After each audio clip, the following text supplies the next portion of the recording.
Hey friends, Darren Spoo from First Baptist Tulsa. You're receiving this video message because number one, you're a valued volunteer at First Baptist Tulsa.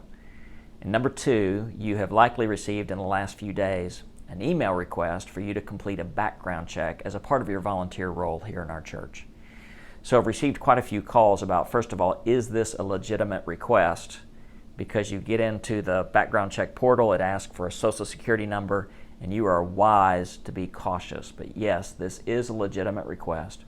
And so in answering that question, I thought I would take advantage of this to also say, here's why we're asking you to do this, just to give you a bit of the context of the conversation that has happened up to this point.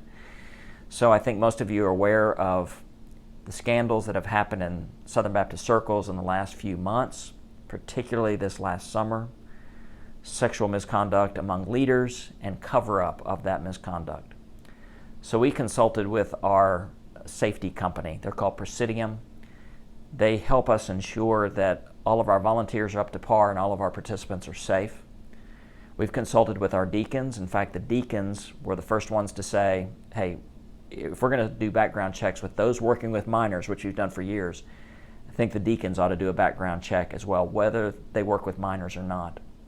And so in consultation with Presidium and our deacons, it seemed to be a good time for us to do a background check with all those who are working with adults in a leadership capacity, be it a small group leader, a community group leader, a teacher, a director, just to make sure everyone is as safe as we possibly can make them. So quick story, I do a background check every year when I go to visit our students at camp at Falls Creek. I'm pastor of one of the largest Baptist churches in Oklahoma. But when I go visit our students, I have to do a background check. And I'm just going to be staying for a few hours, maybe staying the night at the hotel there at Falls Creek. But I do that background check, and honestly, it's a bit of an inconvenience. But I do that background check for two reasons. Number one, I want to see our students. Number two, I want to see our students safe.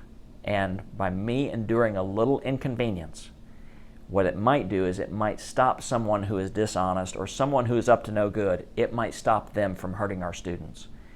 And so while I do that background check, if it helps make sure that somebody who is dishonest stays out, absolutely. I do it 10 times over to make sure our students are as safe as possible. I feel that same way about our church. And so the background check itself is pretty easy, takes 2 minutes. I did it last night. I'm not going to ask you to do anything that I'm not willing to do. But the goal of this is to make sure every participant in our church is as safe as we possibly can be as we continue to follow Jesus and the way of Jesus together. Thank you for taking on this responsibility, and thank you for your volunteerism, and may the Lord continue to bless and protect our church.